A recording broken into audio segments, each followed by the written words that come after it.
If you want to know where the white devils are, Mr. Louis Farrakhan, I can tell you right now they run the Democratic Party 100%, and they've got black people in their web murdering your people, and they love it, and they think that people don't see them. Well, I see them, and I know who they are. The Honorable Elijah Muhammad teaches us that Almighty God, Allah, revealed to him that the white race is a race of devils. And the only way, white folks, you can come out of this, because you cannot be reformed. You cannot reform a devil. All the prophets tried and failed. You have to kill the devil. Devil meaning wicked by nature. What more could a devil do than what has been done to the black man of America? Won't you send these children out here with the thought of murder in their mind? Oh, yes, I am. It's putting to death time today. You know how mommy said when it's time to sleep, you've been raised in hell all day? Betty, bye-bye. Time to go bye-bye. Time to go to sleep. Well, it's time for the white man's mind to be put to eternal rest.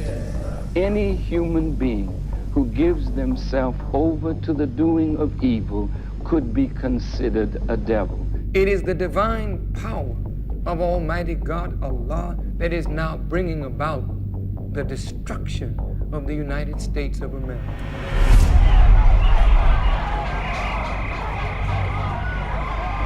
So if the federal government will not intercede in our affairs, then we must rise up and kill those who kill us. We want some of this earth, because we'll tear this goddamn country up. Stop them and kill them and let them feel the pain of death that we are feeling. Gentlemen, we're going to interview Louis Farrakhan. Doesn't do a lot of interviews. We're flying out this Sunday. Sunday afternoon. Sunday, what time? About 3 o'clock. We're interviewing him on the 4th. I agree with a lot of stuff he says about Planned Parenthood, vaccines, false flag terror. He's a very interesting guy. I want to talk to him about Malcolm X, you name it. I don't agree with, white people can't be reformed and they're the devil. He hadn't said that in a long time. But I'm going to really see how much he's evolved or grown. And I'm really just seeking to open up a dialogue, because somebody like Louis Farrakhan is so key when it comes to stopping the big foundations and the social engineers in this country and around the world to really start a race war or divide and conquer. I mean, nobody's winning with this war against Islam overseas that's just really causing a Sunni Shiite civil war. Nobody's winning with the males versus the females and the whole feminist thing. I want to hear what he thinks about political correctness and so much more, because the last few years, I see Louis Farrakhan saying more and more things that I agree with, and then occasionally saying something that I disagree with. The Constitution warns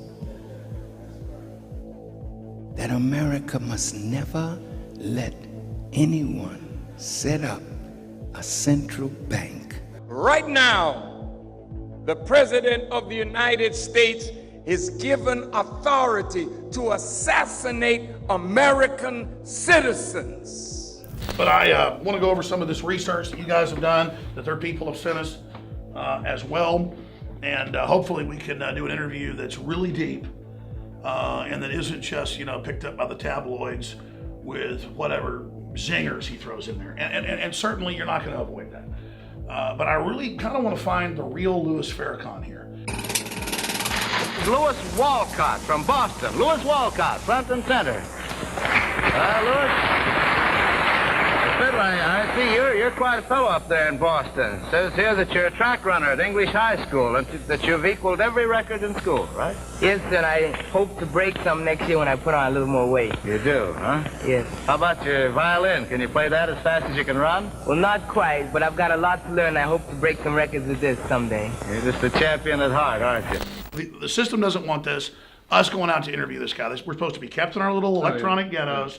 We're supposed to be kept in our little reservations, our little plantations. That's what Google does now, is sends you news you agree with. We want to go actually try to work with people and talk to people and humanize it, because that's the last thing the globalists want.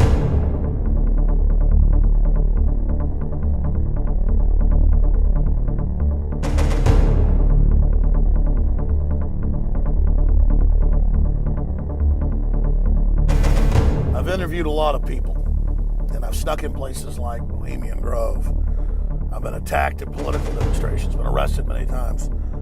But I gotta say, this is probably the most surreal drive I've ever made to go meet someone that I'm gonna be interviewing. Louis Farrakhan. I remember watching him on C-SPAN when I was really getting politically awake and aware, when I was like a sophomore in high school. And my mom would come in on the weekend, I'd be eating lunch, watching it in the kitchen, and she'd say, "What are you doing watching Louis Farrakhan?" The government for which you work is the #1 enemy of the black man of America and the world. And here we are driving to their Phoenix headquarters. And look, it'd be easy to score a bunch of points and just be rude and make radical Islamic comments to him or whatever. I'm not going to do that.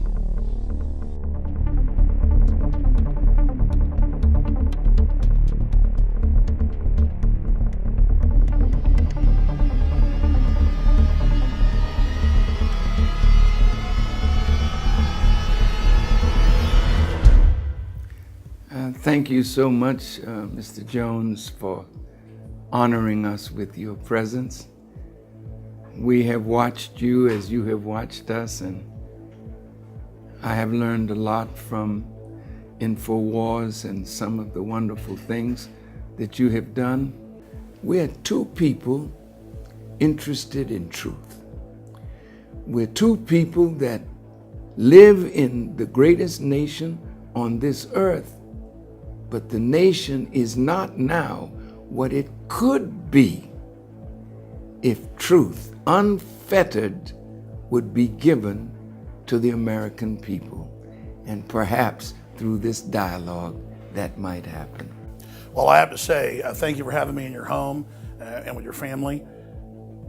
Driving over here, I talked about some of the reasons that I wanted to interview you. And then when I had a chance to be in your home right before the interview, you basically mirrored what I had to say. So in your own words, I'd like you to really, for the TV viewing audience out there, go over some of the interesting things that you had to say to me and to the audience, because it just dovetailed exactly where I was going. And I have to say, I don't think I've ever had that happen before with an interview. So I'm really glad this is happening here today, because as you know, there are forces that are trying to divide and conquer humanity, and we're really coming to a crossroads where people are being told to choose a side, but I don't think the sides they're telling us to choose are real sides. So I'm trying to get people to think outside the box, and when I spoke to you earlier, that was basically your main focus. So I think this interview is meant to happen for a reason, so thank you so much for giving us the time in your busy schedule. So please just if you could recapture what you told me in there earlier, it was very interesting.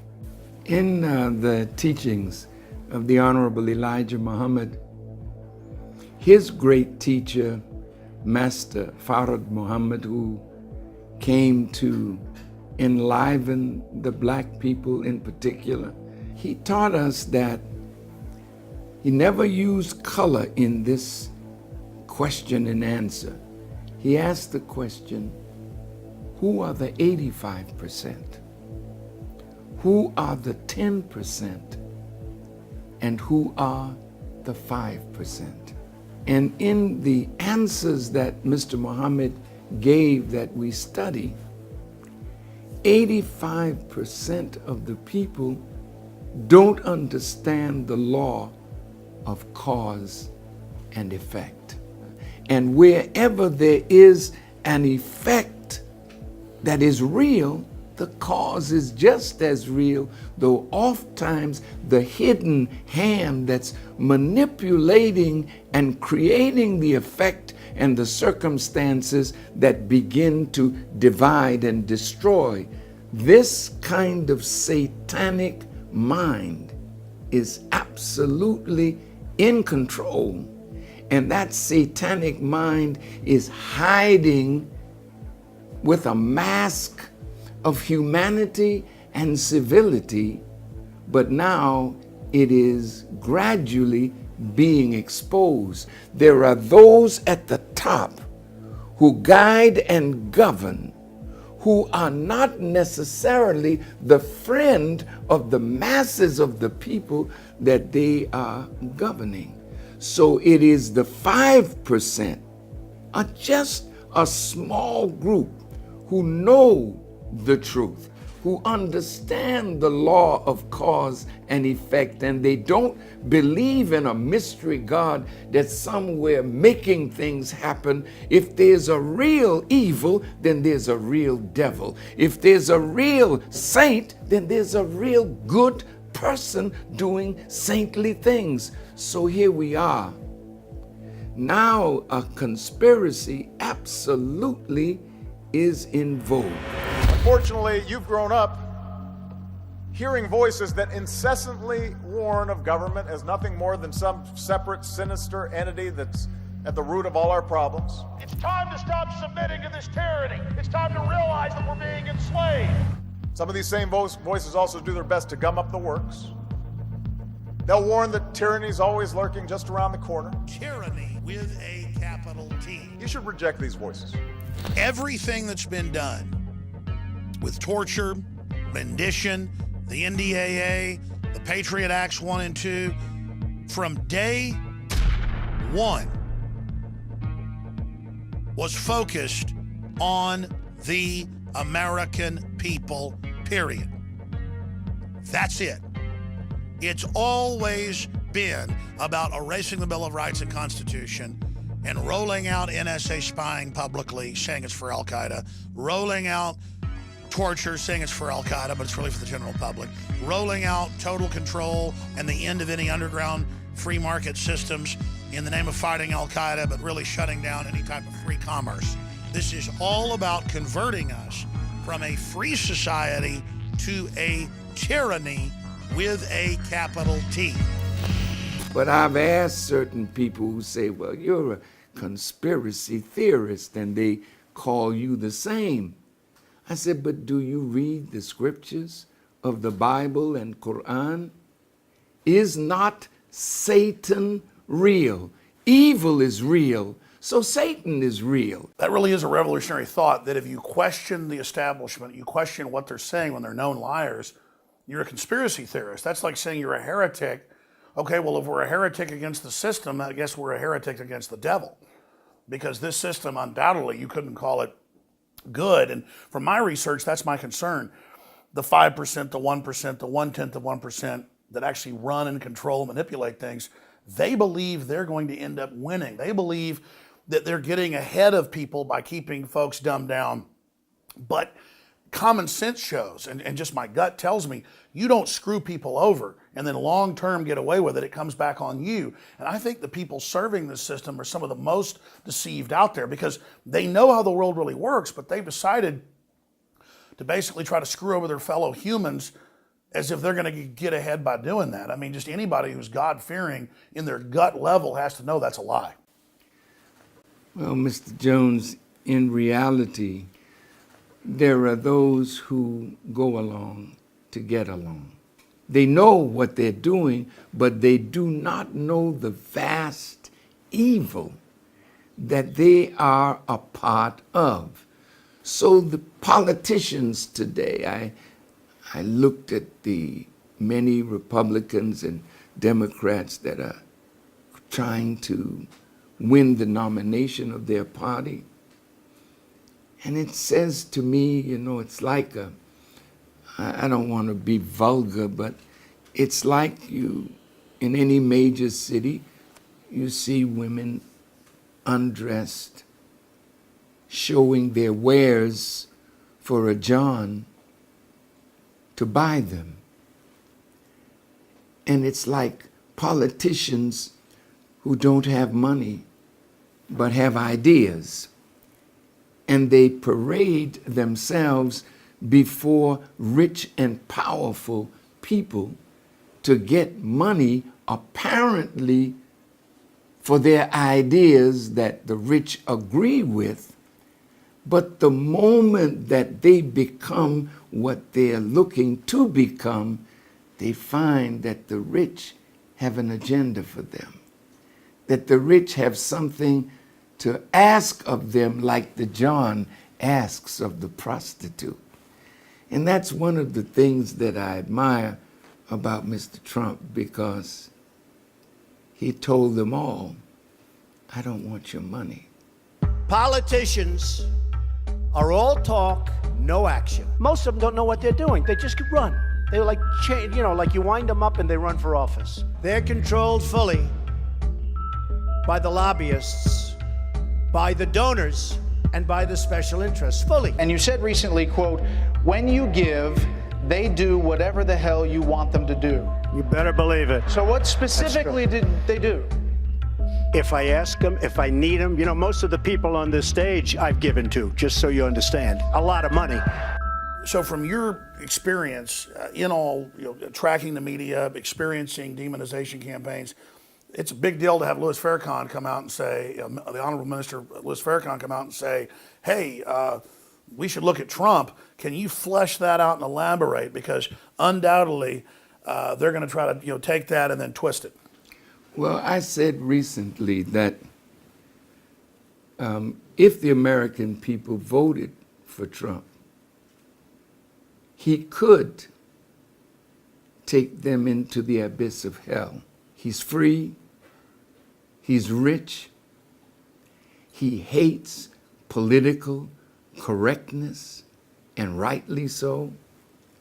But he said some things that I would hope that he would get around him persons who could help him, because as a businessman par excellence, he has people around him to help him do business.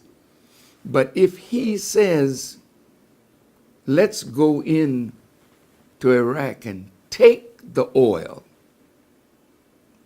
that puts him in the class of those neoconservatives who had a project for a new American century. And they wrote to Bill Clinton and Trent Lott, and they talked about attacking Iraq and taking out Saddam Hussein, not just because he may be in their eyes a dictator and was once on the payroll of the CIA in the war against Iran and Ayatollah Khomeini, but he had become a thorn in their sides, and they wanted to get rid of him. He kind of become a Trump. He was doing his own thing. Yes. That was his crime. And that is the crime of those who refuse to come under the control of the IMF or the World Bank. Donald J. Trump is calling for a total and complete shutdown of Muslims entering the United States until our country's representatives can figure out what the hell is going on. Our government has gone into nations with money from our Congress to stimulate the dissatisfied and then arm them against a government that is their government. That's what America did in Libya. That's what they're doing in Syria. And the blowback now is they have created a refugee crisis that is destabilizing the countries in Europe. So when Mr. Trump said, we can't allow these Muslims, refugees, into America. Now, a lot of people were upset with him, but I know, sir, that the hatred for America in the Muslim world is building, as we told Mr. Bush. No Muslim leader could call for jihad and have it stick. No Muslim leader had the power to unite the whole Muslim world. I said, but America's policies will unite those people against the West, and it is happening. So in this way, Mr. Trump, I think, is wise to vet anyone coming from that area into America, because the hatred for America is in the streets now.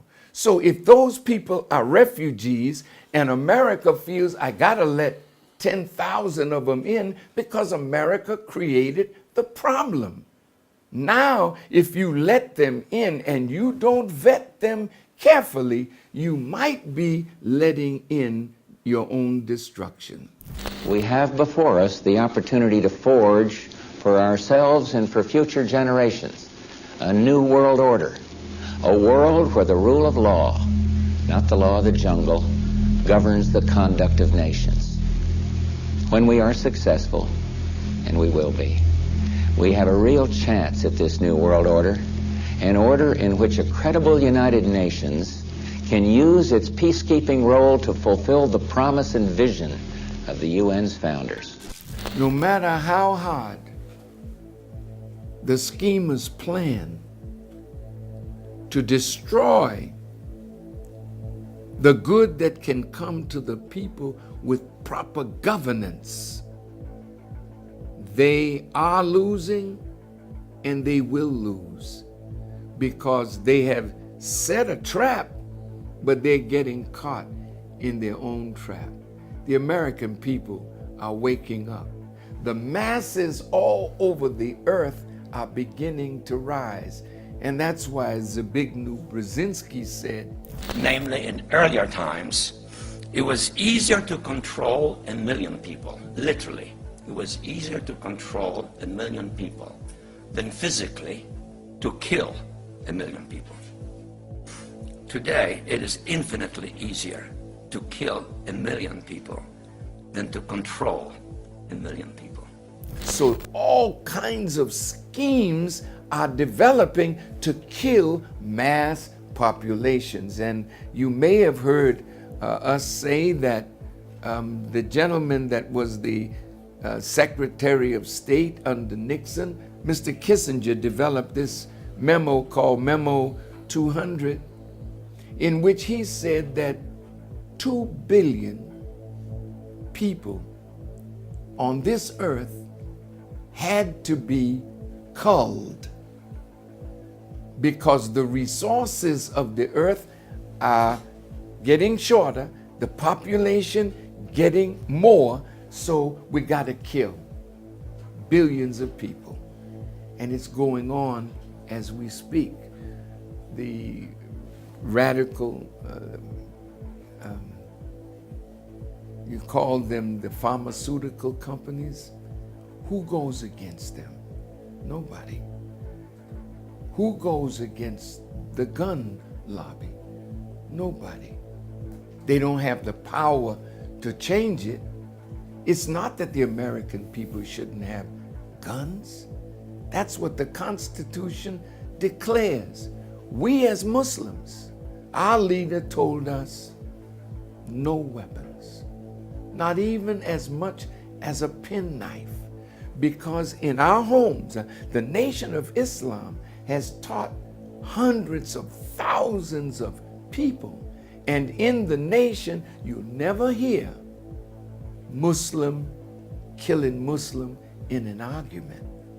Because we are taught that it's the truth that settles all arguments. So we don't have a gun to reach for or a knife to reach for. We reach for our intelligence and we argue over the truth. What is the truth? And if the truth is from my wife and it condemns an action of mine, I have to bow down to the truth. I can't raise my fist and strike her because it's against our law.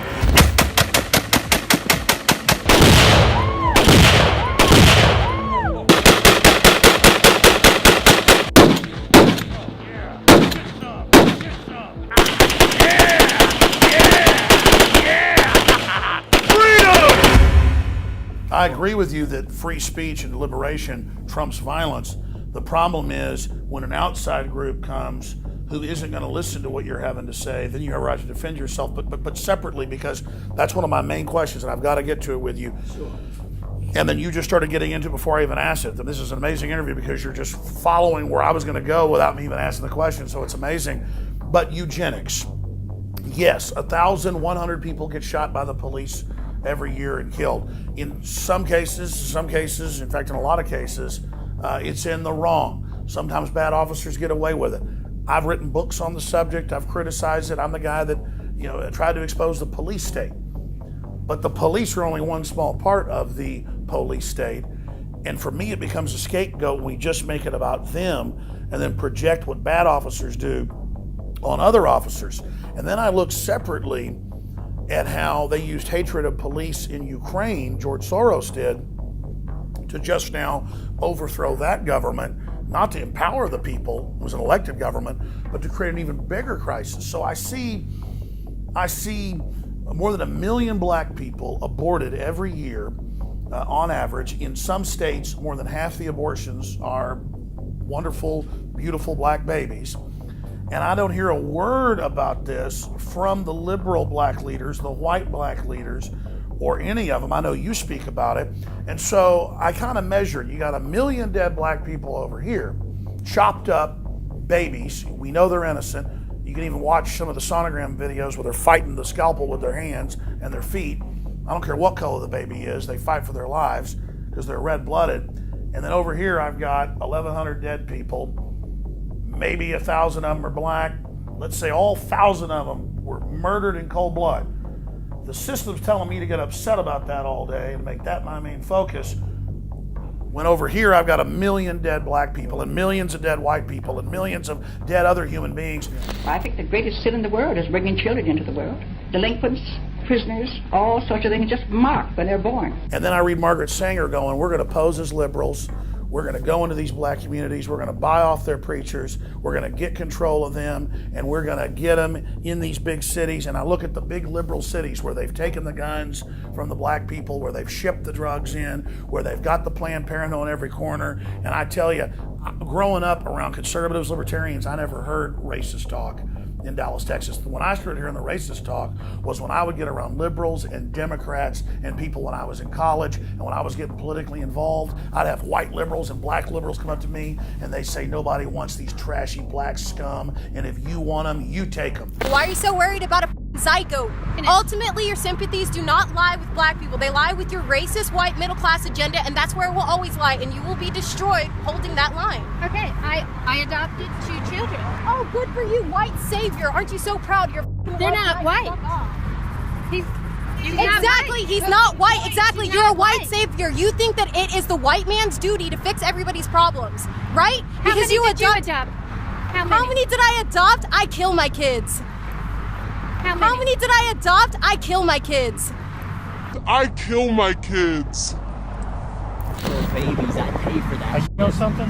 I pay all my money for that. I get free abortions on demand without apology. You are wicked as hell. And I'm going to hell.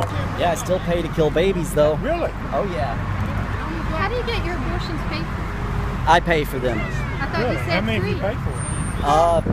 Upwards of 50. Really? Oh, yeah. Wow, you must make I raise money from the community for it. Oh, you don't use your money?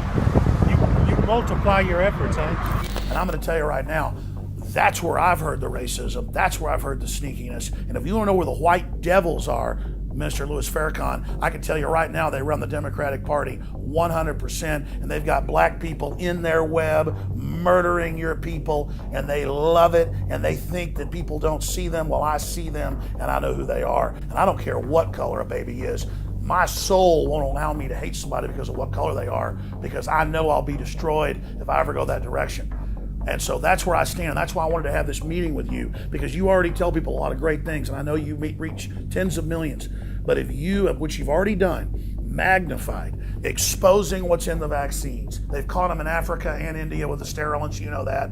If you exposed the abortion, which I know you do, and said, you know what, somebody kills you and gets away with it, they need to be dealt with. I agree. Well, what about what's going on in these abortuaries? What about Planned Parenthood? What about what's happening there? When I was on the mall a few weeks ago in Washington, I talked about my mom, and I talked about the circumstances around my birth, and my mother knew that if I came to birth, I could disrupt her relationship with the man that she was with, because my father, whom she married, and he was a handsome philanderer, so she got rid of him, but he came back on the scene, and she was pregnant with me. The man, my mother's very dark, and the man that gave my mother her first child is very dark, so my brother is dark, but my father was light-skinned, curly-haired. So she was afraid that if that baby came to birth and was light-skinned, it would destroy her relationship with that man. So she decided to abort me. And she tried 3 times to abort me, and on the 3rd time, in those days, she used a hanger, and she was unsuccessful. And I came to birth. And I said that on the mall to all those people that were there and to the millions who were watching. If my mother was successful in aborting me, what would the world have lost? Jesus was born under strange circumstances, and she had to be put away privily, as the Bible teaches, because if she were seen pregnant, the law was, where's the husband? Where's the father? Well, you say Holy Ghost, but we know there's no human being born without the agency of a man. That's real. So they would have killed Mary. But her baby was the last prophet to the Jewish people, Jesus. I'm saying that to say this: every prayer that we pray is answered through the womb of a woman, and a baby that was given a chance to live and to grow. And that's why we're against eugenics. Mr. Muhammad was death on birth control. He called it a death plan by the government against poor people. So we find that we are kindred spirits in so many ways. And you know, Mr. Jones, I felt that today. I felt that when we met and you could question me and strip away whatever there is, if there's something to be stripped away, that America could see me as I am, white people could see me as I am.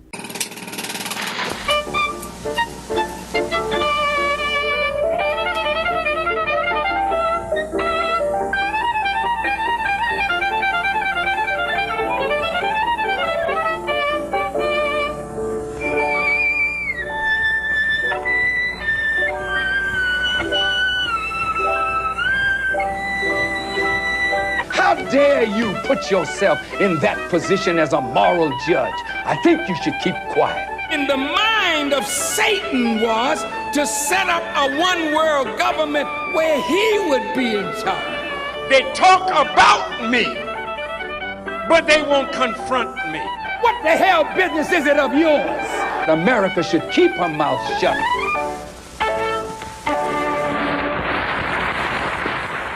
I didn't mean to be so fiery. No, that's good. That's good. That's my passion. As a student of my teacher, I think I should always be dignified in my expression, although sometimes in passion I lose it. Absolutely. And so I thought about, when they said Farrakhan, he wants to kill all white people, and he's advocating 10,000 fearless men to go out and kill white people, as though I'm insane. That's insanity.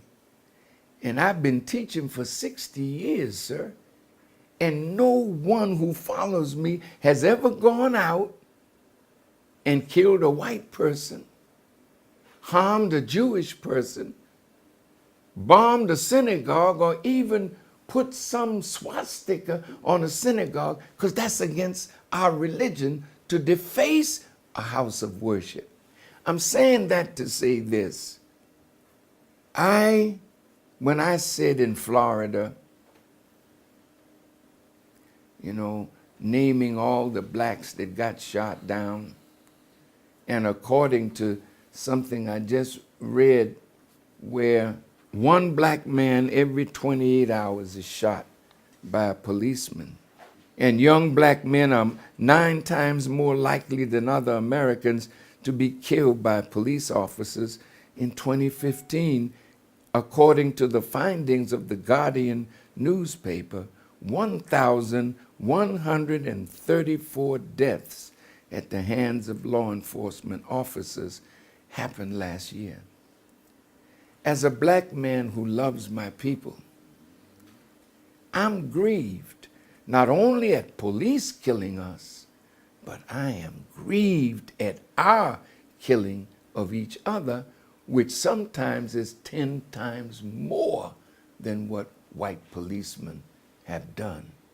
So in my passion against that, and this has been gradually increasing with me over the years, I said, if the federal government does not intercede to see that justice comes to us, because that's the government's job. It's not my job to kill my killer. It's the government's job to arrest the killer, bring them before a court of law, and punish them for their misdeed. But when the government fails to do it, what are we to do? We have to defend our lives. And so I said, stalk them wherever you find them. Not everybody, just the ones that kill us out of the law of justice. If the government won't arrest them and do that, somehow we're going to ultimately do that, and then it leads to what they'll say, it's a race war. No, we are not in any position at all to engage in a race war. It's ridiculous, it's destructive, it's suicidal. However, persecution in the Quran, it says, is worse than slaughter. And you talk about 1776. Hitler took the guns. Stalin took the guns. Mao took the guns. Fidel Castro took the guns. Hugo Chavez took the guns. And I'm here to tell you, 1776 will commence again if you try to take our firearms. Doesn't matter how many lemmings you get out there on the street begging for them to have their guns taken. We will not relinquish them. Do you understand? And you are so right. But in 1776, America had enough. The colonial people under Britain had enough. So when Patrick Henry said, give us liberty, or we are willing to pay the price, which is death, you force people into that when government fails to do its job to redress the grievance of the people who are suffering. I will put this interview out basically unedited. I mean, we'll put a lot of clips in and articles and things, but we're going to put almost the whole interview out basically.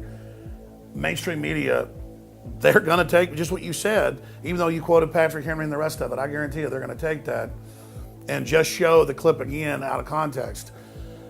And they do that with me too. So I'm asking you, how do we deal with that? when there's nothing we can do. I guess mainstream media is losing credibility, losing ratings. Even USA Today a few weeks ago admitted television for politics is dead. It faces its mortality.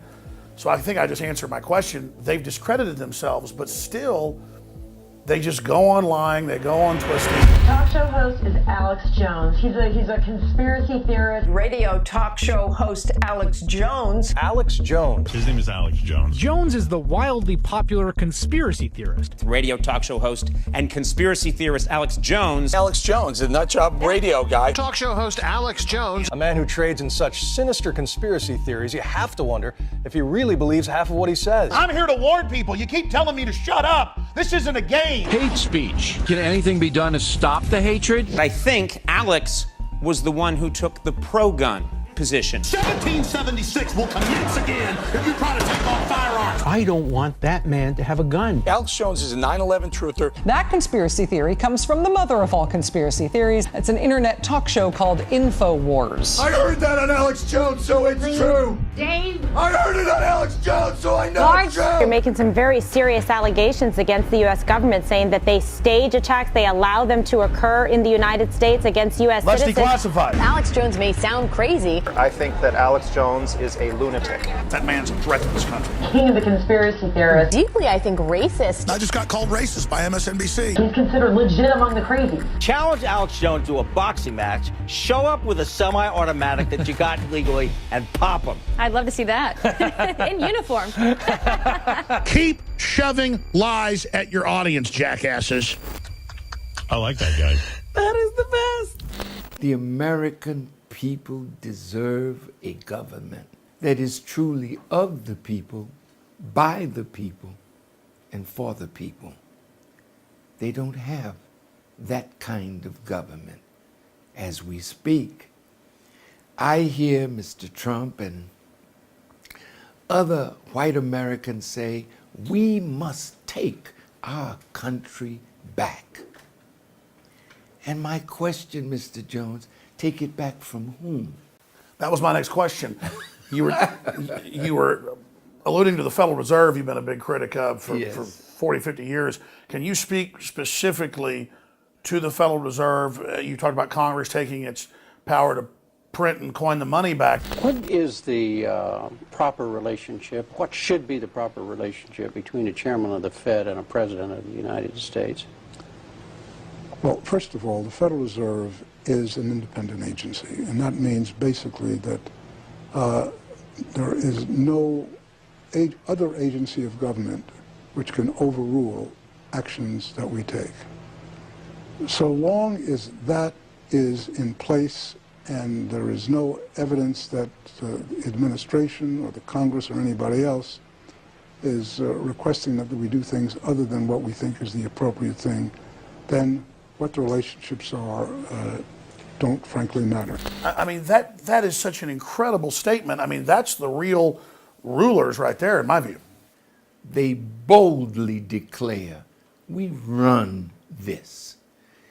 And for the American people to think that a black man in the White House has taken over this country, you know, that is so far from the truth, because he's just the CEO of USA Inc., and they can either hire him or fire him for the job that he's doing, but he's not in control.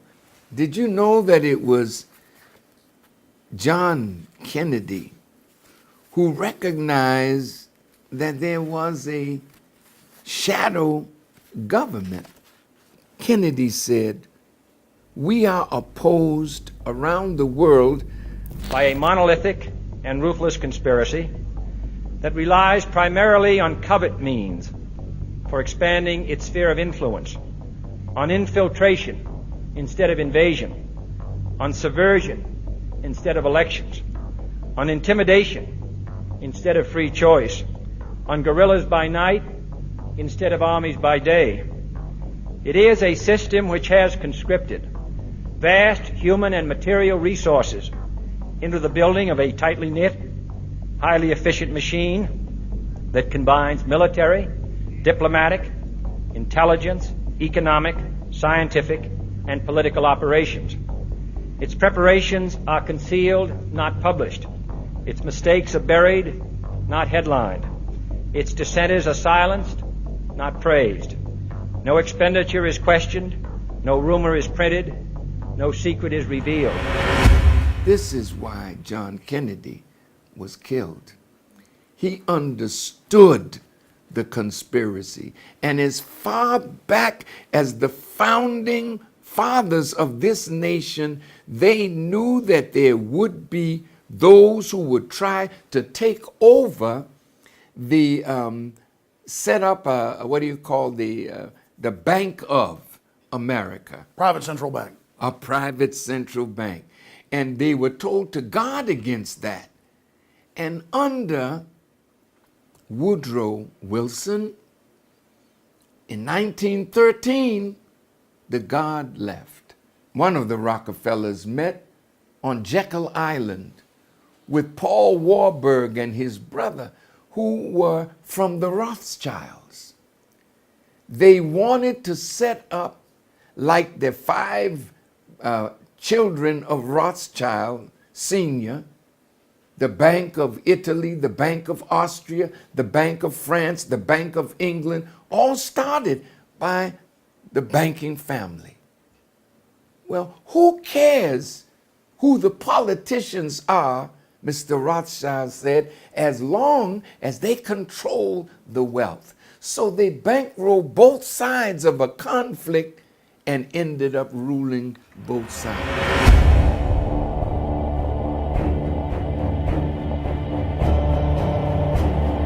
Fighters say they often manage to defeat much larger armies, like the Iraqi military, because they're not afraid to die. Al-Qaeda in Iraq 4 years ago was allowed to set up bases in the west of Iraq and invade eastern Syria. They started the civil war 4 years ago in Syria. They were given massive funding. They're 65%, according to NATO, of the rebel force. The Council on Foreign Relations last year had the headline, "Why We Need Al-Qaeda." And they said, give them air support to take over the country and we'll remove them later. Bull.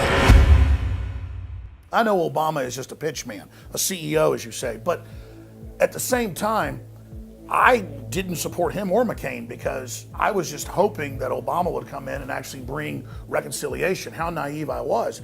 Clearly, the systems used him to create racial division, all these problems. Look at what they did to Gaddafi. A Republican couldn't have gotten away with that. Imagine if Bush would have been doing that, what you would have had to say about him. I know you had strong words for Obama, but now Obama, Hillary, the neocons behind him, turning loose a multi-100,000-man army to run around murdering all these innocent people, killing Muslims, killing Christians, and then our media sits there and tries to spin it when Anderson Cooper is endorsing the rebels in Libya, in Egypt, in places like we see in Syria. And then even our arch allies, the Egyptians, go and join the Russians now, and it's on national TV there and in their print that our government runs ISIS and Al-Qaeda. Another threat that President Obama mentioned was ISIS. Well, who on earth armed them? Who helped to arm the Syrians that were fighting against Assad? Who created the necessary political climate that facilitated this situation? Who pushed for the delivery of arms to the area? Do you really not understand as to who is fighting in Syria? A, do you agree with that? And then B, what do you think this signifies that they would be so bold as to run this radical proxy army against the world with a hope of having a clash of civilizations and then blaming it on Islam and the Muslim world in general? I mean, cannot the Muslim world see it's a major setup, a part 2 of 9/11? There is a power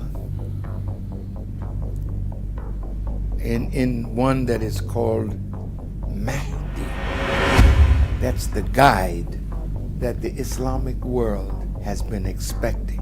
And Masih, or Messiah, which the Christian and Jewish world have been expecting. And this Mahdi, when he comes, his number one aim is to set justice in the earth and remove every tyrant and set up a government of peace. That's his aim. That's the aim of the Messiah, the Christ. Now what we are looking at, these are not spooks and spirits that come out of space. These are human beings anointed with power and wisdom to do exactly what they purpose to do. That's why I know the globalists will never win. It appears that they're winning, but their plot is turning in against them. God has said, you have to reap now what you've sown. You've destroyed cities and towns in Europe, in Africa, in the Middle East, things that you didn't want. America destroyed them. Now look at your cities. They're underwater. Your farmland being destroyed. Fire burning the lands of California and the West. Tornadoes, hurricanes. And it's just the beginning if we don't. This is just the beginning. And that is what I wanted to say about whoever will be our president. If you're not dealing with that which has incurred the wrath of God, then you can't make America great again. And you can't bring America back from the abyss that she's falling into. Within the next few years, the dollar that we kill each other for will be devalued into nothing. What will people use when the dollar is gone? What will happen to the world? A war is coming. And that war will clean the slate. And whatever is left, we'll find a way to become one with each other. We have no other alternative than either to live together in peace.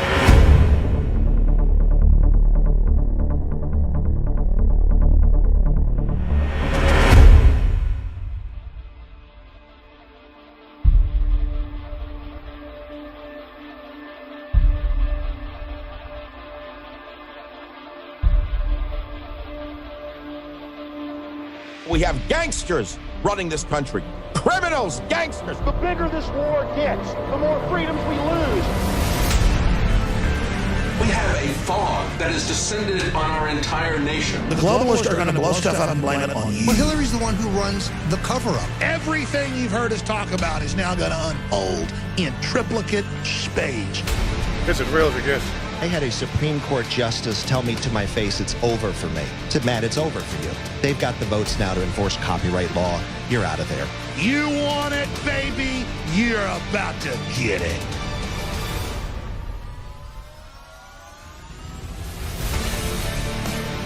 We did meet the British at Concord Bridge to serve tea, be tolerant, and see how many guns or what kind of guns they came to take.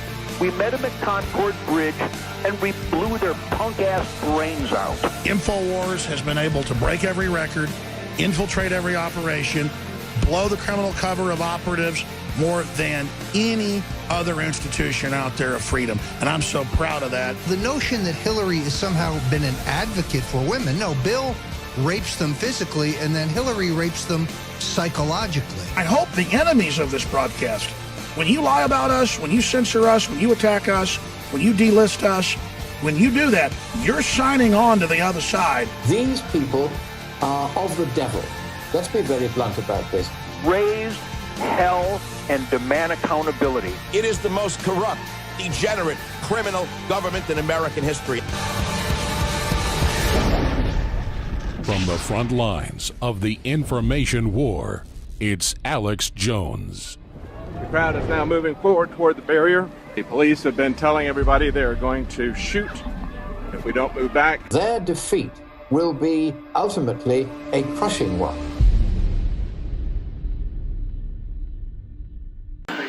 This is the heart of 1776.